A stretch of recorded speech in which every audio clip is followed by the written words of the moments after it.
Tumemaliza ukarabati na hii ndo safari ya kwanza ya majaribio ambayo inafanyika leo hii.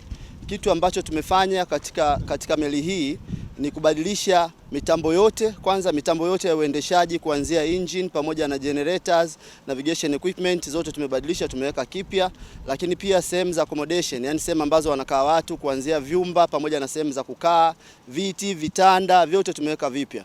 Lakini tumefanya hivyo bila kuathiri au kuharibu historia ya meli hii. Kama mnavyojua ni meli kongwe. Kwa hiyo tumeacha lile jumba lake, yani hali tumeacha kama ilivyo, na kuna baadhi ya vitu ambavyo vilikuwa kwa chini, kwa mfano sehemu za kutembelea zilikuwa zimewekwa mbao, zile tumerudisha mbao mpya.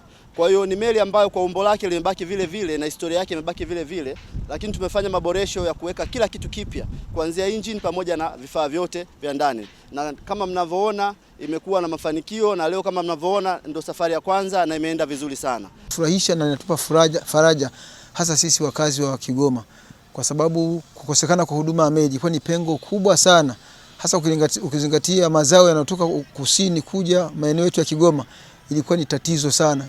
Huu mradi umekamilika ndani ya muda, hatujapitisha muda kabisa, na nimshukuru pia mkandarasi kwa kujitolea na kufanya kazi nzuri hii ambayo tunaiona.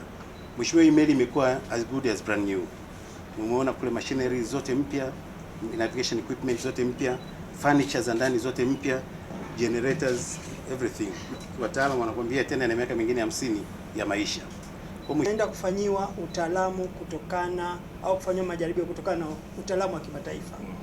Baada ya hapo atakuja mdhibiti, yani TASAC, kufanyia na yeye kujiridhisha. Baada ya hapo atatoa kibali cha meli hii ya kuweza kutumika, ambao tunategemea mambo yote yakienda vizuri, tarehe 1 mwezi Septemba abiria wataanza kutumia meli hii.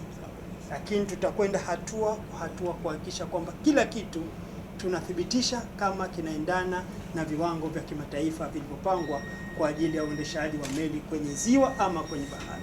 Miemba imekamilika, tunaamini kwamba ikikamilika tutaitunza ili iweze kudumu kwa muda mrefu.